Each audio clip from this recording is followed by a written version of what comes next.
Welcome to today's class. Thank you for participating in this class. Last class, we were looking at measures of central tendency, and we looked in details how we calculate these measures of central tendency, and included the mean, the median, and the mode. And we saw situations in which a person measuring central tendencies will appropriately use the mean and also will appropriately use the median, because there are situations where you look at the values you have or the data set you have, and you decide to use means as a measure of central tendency or median as a measure of central tendency. Today, we are going a step further to look at measures of variability. Sometimes you might get a data, and this data will calculate the central tendencies, especially the mean and the median, and you find that they are the same. And you need to make meaning out of this data, or you need to interpret this data. And so you have to move further and look whether this data is coalescing around the mean or around the median, or how far this data is spread. And that's why we introduce the very important topic, subtopic of measures of variability. In this topic, we go to define what are the measures of variability, and we are going to look at how we can be able to calculate these measures of variability in any given data. The measures of variabilities we look at the spread of the data, or we look at how the data sets are clustering around the measures of central tendency, that is the mean and the median, or how they are spread. Now, this provides information about the extent to which data points in a data set deviate from the central tendency. Also, there are several things we have to look at when we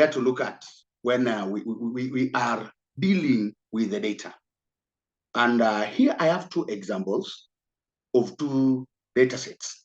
And I want to look at these data sets and see how they vary, or how these data sets are deviating or spreading from the central tendency.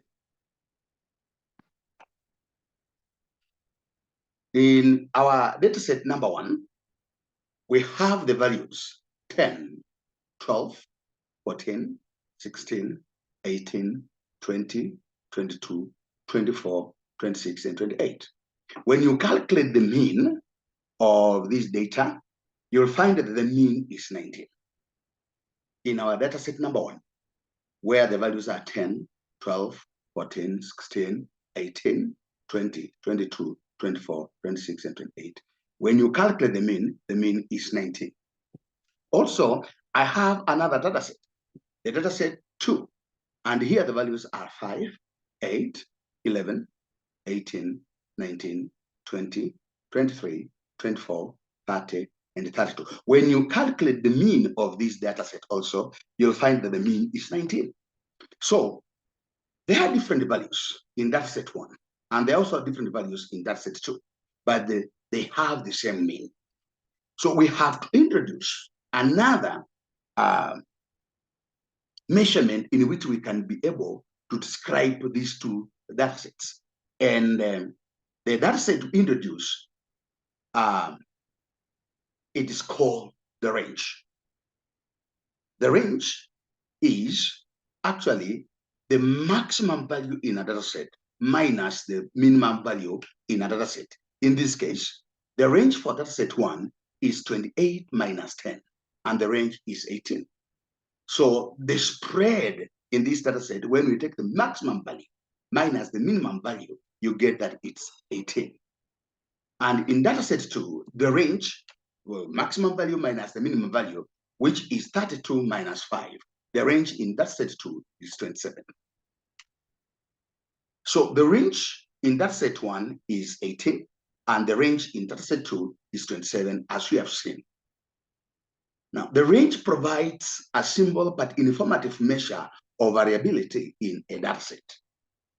Now, one of the things that is obvious in this range is we have to do quick assessment of the spread.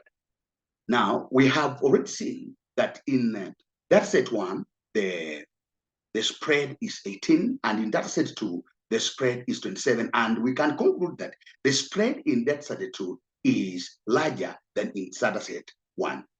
Second, we can use the range to identify the outliers.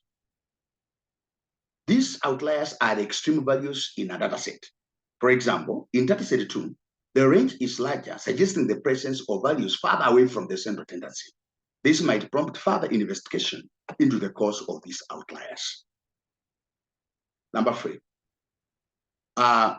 the range enables us to compare the variability in a dataset. And when comparing two datasets, as in this example, the range allows us to quickly assess which dataset has a greater variability. And we have seen that dataset 2 has a large range, indicating greater variability compared to dataset 1. This information can be valuable in various contexts, such as analyzing student scores and many other things.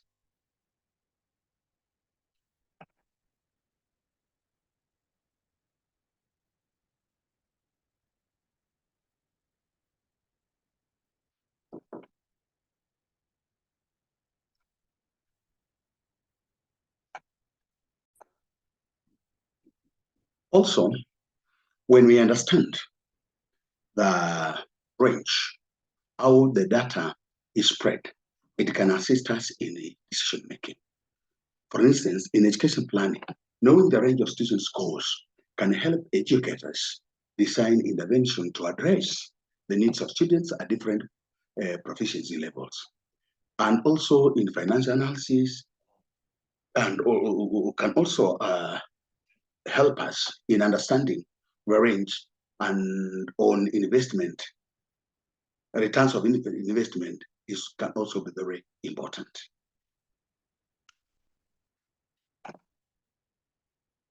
Number 5.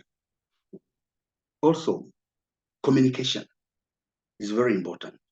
Now, the range provides a very simple and easy understandable way of measuring the variability that can be communicated to stakeholders who may not be having a strong statistical background. This one allows for a clear and a concise communication about the spread of the data. Apart from the range, we also have another measure of variability, and we call it variance. Variance is the average of the squared differences from the mean. We first of all have to get the mean, and when we get the mean, we'll be able now to calculate the variance. And if we have the two data sets like we had in the beginning, we can also calculate their variance, and we see how the spread is from their mean. For example, in dataset 1, we have the values, which we have 10, 12, 14, 16, 18, 20, 22, 24, 26, and 28. We calculate the mean of these values. When you add all these values, the sum of all these values is 190. So when you calculate the mean, it's 190 all over. There are 10 sets, or there are 10, in these data sets, there are 10 values, so you divide by 10. So the mean will be 19. In the second data set, we have also these values, and when you add all of them, you get that they are sum is 190. So when you calculate the mean for these subsets, you also find that the mean is 190 divided by 10, which is 19. So the mean for both datasets is 19. So we proceed now to get now the variance of the first dataset. This, we are going to subtract the mean from every value because we are looking at it, how these values, the difference from the mean. So we subtract 19 from every value here. For example, when we subtract the first value here, you're going to get 10 minus 19, 12 minus 19, 19 being the mean. We also do the same to the second dataset. The first value in the second dataset is 5. So it's 5 minus 19, 8 minus 19, 11 minus 19, and you go up to the end. When you do such, when we subtract 10 minus 19, we are going to get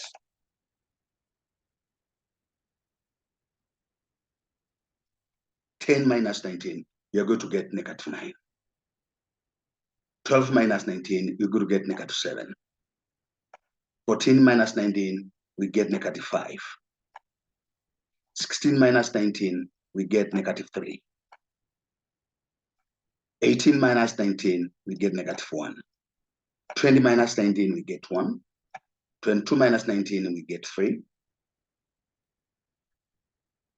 24 minus 19, we get 5.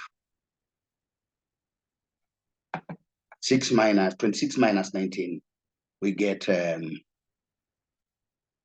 26 minus 19, we get 7. And 28 minus 19, we get 9. So for the second data set also, we do the same. For the second data set also, we do the same. 5 minus 19 is negative 14. 8 minus 19 is negative 11. And we do that one up to the end. So when we do up to the end, these are the values we will get for data set 1. And for data set 2, those are the values we will be able to get. Those are the values we are able to get for both data sets. Then we have not finished, but we have introduced another part. We are going to square now the differences. We are going to square the differences we got.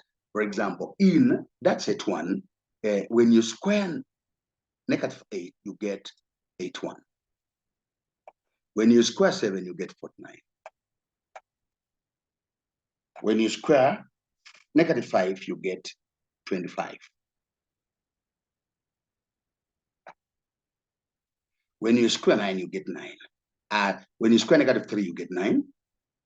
When you square negative 1, you get 1. When you square negative 1, you get 1. When you square 3, you get 9.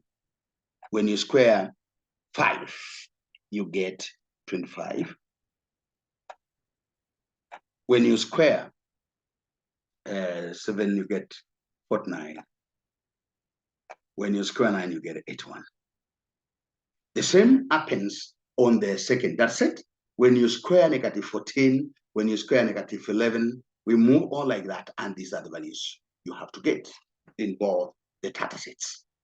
So in the first data set, we have squared all the values, and in the second data set, we have also squared all the values. So the summation of the first data set, it is 330, and the summation of the second data set for this, the differences we have squared, it is 714. So you sum only the squared mean, the differences we have, the difference from the mean, and you sum them at the end, you realize that here it is in the first data set. In the first data set is 330, and the second data set is 790. So we are going to use now this one to calculate the variance. Now, as I told you, now the variance is equals to, for data set 1, equals to the squared mean over the number of items in that data set. And the number of items in that set, there are 10. So the square mean, this one is 330 330 over 10. So the variance in the first data set is going to be 33. And in the second data set, the variance is going to be squared. We square the differences. And then this one is 714 over 10, which is going to give us 71.4. Now, you can see that the variance in the first data set is 33, which is smaller, and the variance in the second data set is 71.4. Now, we can move on to introduce another measure of variance, which is calculated, another measure of variability in the data, and which is calculated from the variance.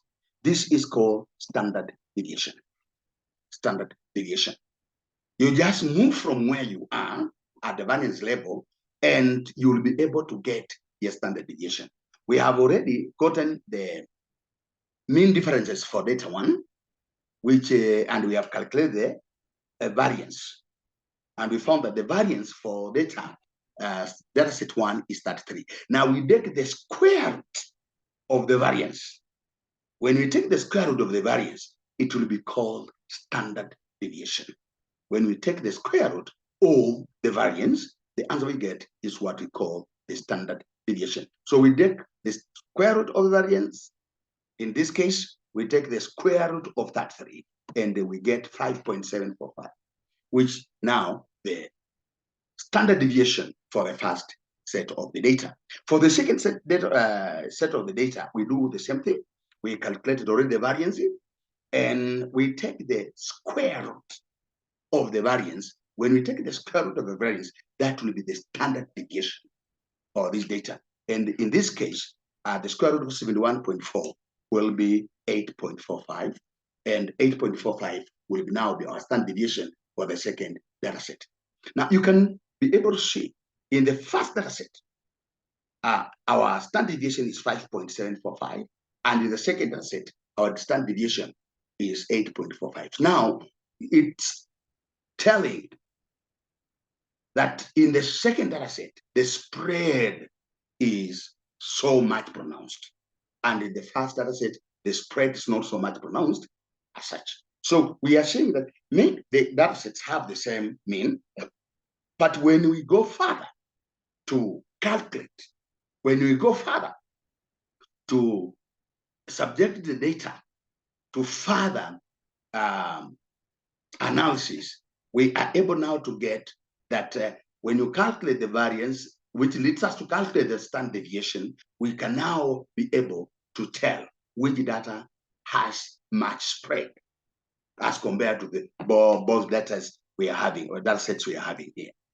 Now, a higher standard deviation indicates that the data points are more spread from the mean, while a low standard deviation suggests that the data points are closer to the mean. In this case, data set 2 has a higher standard deviation of 8.45 compared to data set 1, which has a standard deviation of 5.75. This suggests that the data points in data set 2 are more spread out from the mean compared to data set 1. The difference in standard deviation indicates that there is greater variability or dispersion in the values in data set 2 compared to data set 1. This could imply that data set has more variability. Another measure of variability is coefficient of variation, CD, coefficient of variation. Coefficient of variation is the ratio of standard deviation to the mean expressed as a percentage. I'll repeat then that coefficient of variation is the ratio of standard deviation to the mean expressed as a percentage. It measures the relative variability of a data set, allowing comparison of variability between two data sets with two different means.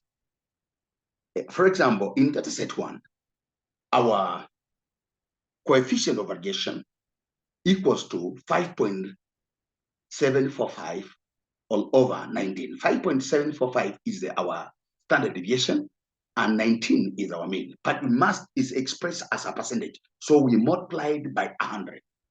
In this case, we are going to get 0.302368 multiplied by 100, which gives us 30.8 30.24. So our CV in the first data set is 30.24. And if for the data set number 2, we are going to get our coefficient or variation as 8.45 or 19 times 100. This one will give us 44.47%. So we can see from our calculation that data set number 2 has the highest variability as compared to the data set number 1. Now, what are the steps that we follow when we are calculating the coefficient of variation? Step number 1, find the mean of the data. And you know, the mean is the sum over the sample size, the sum of the data over the sample size. Then step number 2, find the sum of the squares. Find the sum of the squares. And the sum of the squares here, you are going to get the difference of a value from the mean. And you square those values and divide it by n. That's what we are calling the variance, sum of the squares. Sometimes it's called variance. When, after calculating the variance, then calculate the standard deviation. Calculating the standard deviation here, you take the sum of the squares, the root of the sum of the squares. You take the root of the sum of the squares, which you got when you are calculating the variance. Then there, step number 4, you calculate the coefficient of variation by taking the standard deviation or over mean times 100. That's how you get the coefficient of variation as a measure of variability in data. Apart from coefficient of variation, we have another measure of variability, which is mean absolute deviation. Mean absolute deviation. Mean absolute deviation, in this case, now, instead, when we do the subtraction of our data, you see, we are getting the difference between the data point minus the mean. For example, in this case, we are getting 10 minus 19, you get 9. 12 minus 19, you get -7. Now, we get the absolute value. In this, when we get the absolute value, we don't consider either the positive part of the number or the negative part of the number. We take that number the way it is. For example, in this case, this one will be 9. We don't consider this negative part. This number would be 9. We don't consider this negative part. This number would be 7. We don't consider this negative part. We take the absolute part of the number. Absolute part of the number. Absolute part of the number, this one will be 5. The absolute part of this number will be 3. The absolute part of this number will be 1. The absolute part of this one will be 1. The absolute part of this one will be 3. The absolute number 5 is 5. And this one will be 7. And this one, the absolute number will be 9. So we don't consider the positive part or negative part of the number, but we just take the number the way it is, like I have arranged them here. Then in the second data set also, the absolute negative 14. The absolute of negative 14 is 14. The absolute of negative 11 is 7. The absolute of negative 8 is 8. The absolutes, we take the absolutes of these numbers. The absolute of negative 1 is 1. And of course, 0. The absolute of 1 is 1. The absolute 4 is 4. Then up to the end, like that, then you'll be able to get that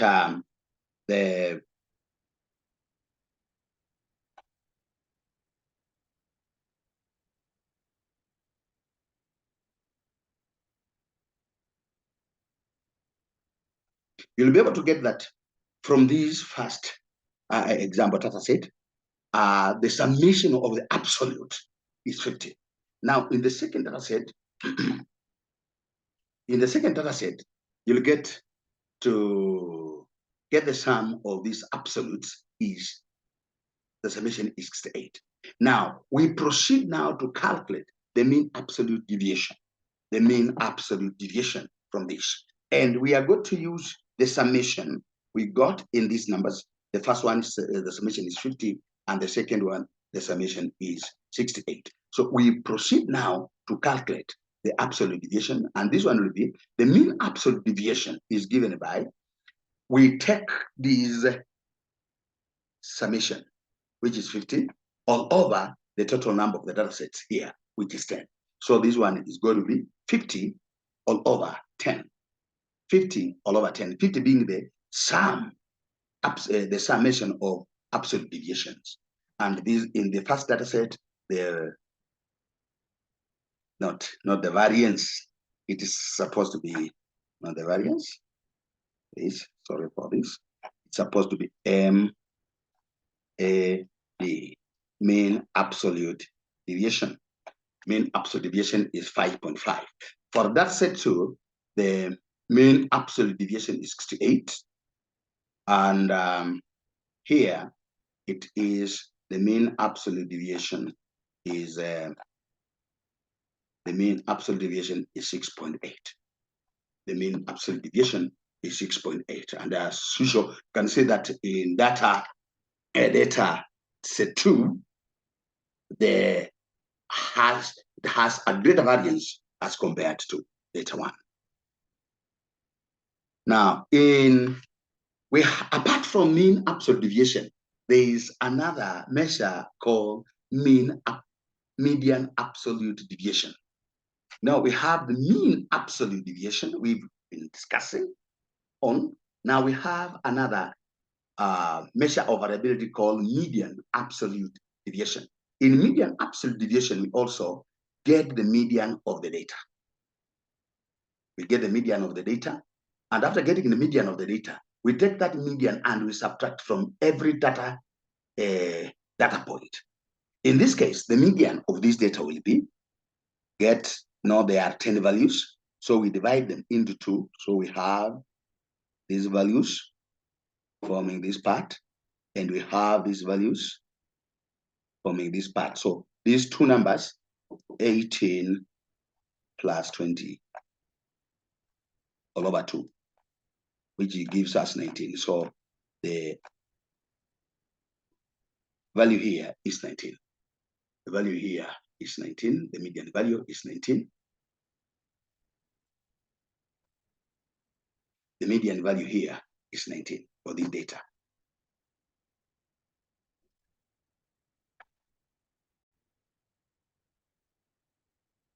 So our median for the first data set is 19.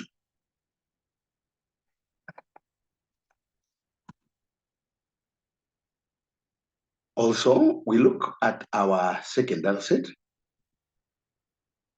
We also look at our second data set. We look for the median. We can divide this data into this first group, the second group. So we have 4 on this side, 4 on this side. We have remaining with the 2 in the between. So we add them and we divide it by 2. So the median here is 19.5. 19.5. So the median for the first data set is 19, and the median for the second data set is 19.5. Now, we now get the absolute median deviations for the first data. The absolute median deviation means that we are taking the data point minus the median, and we have said the median here. The median here is 19. So 10 minus 19, you get 9. 10 minus 19, you get -9. So the absolute part of this number is 9. So we take 9. 12 minus 19, it's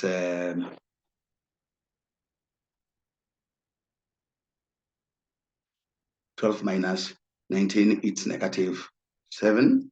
So the absolute part of this number is 7, like that. And that's why you see in this table, in data set 1, that's what I've done.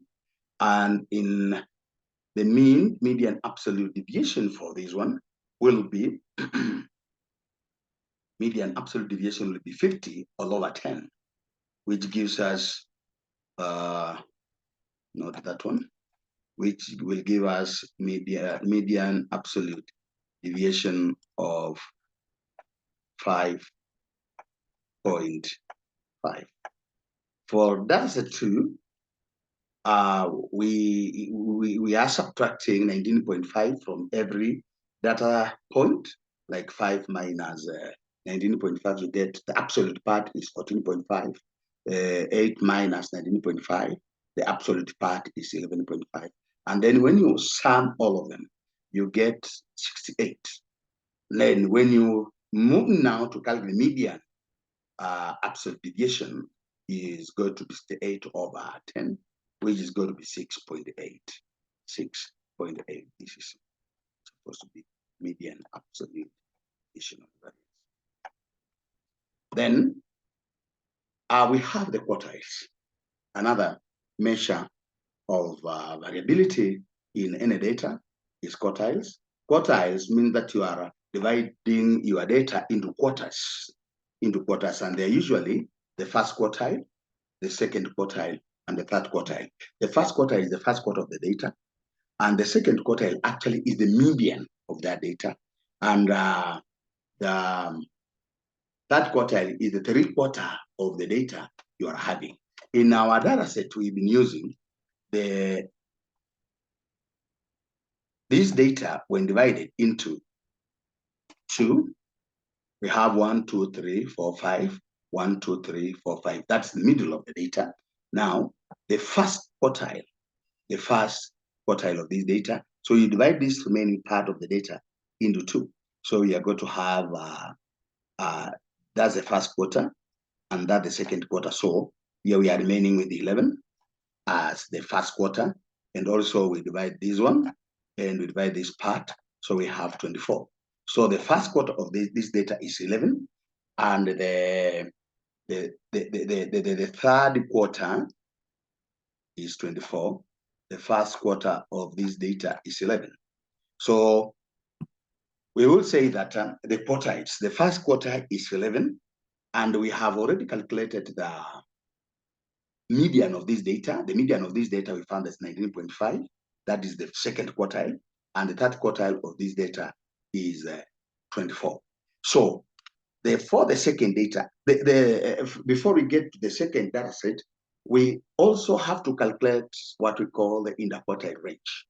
Interquartile range is the third quarter. Interquartile range is the third quarter minus the first quarter of the data. That quarter minus the first quarter. In this case, it is 24 minus 11. So the interquartile range for this one will be 24 minus 11, the first quarter. The first quarter minus the third quarter minus the first quarter. It will give us 24. It will give us 13. So the interquartile range here will be 13. For the second data set, we also have to divide it in the middle. So we have 1, 2, 3, 4, 5. This is the middle of this data. Now, in the middle, when we want to get now the first quarter, that is the first part. So 14 becomes the first quartile. Then also with these 2 here and these 2 here. So 24 becomes the third quarter. In 14, here 14 becomes the first quarter, and 24 becomes the second quarter. And as you can see, the first quartile is 14. The second quartile, which is the median, is 19. And the third quartile is 24. So if we have to get in the quartile range, we are going to get the third quarter minus the first quarter, which is 24 minus 14. 24 minus 14, which gives us 10. So the interquartile range here will be 14. So this is how we calculate the quartiles for any given data set. There is calculation for quartiles for group data and the median. You follow the same procedure I gave for calculating the median, but in this case, you use the first quarter as 1/4, and the third quarter is 3/4 of that data to get those quartiles, and then you can also get the interquartile range. Thank you very much for having me in this class. Let us meet next time in the next class where we are going to look at, now we are going to advance this and we are going to look at set scores, in set scores, on how we calculate the set scores and how we use the set scores to come up with a normal distribution curve. Thank you very much.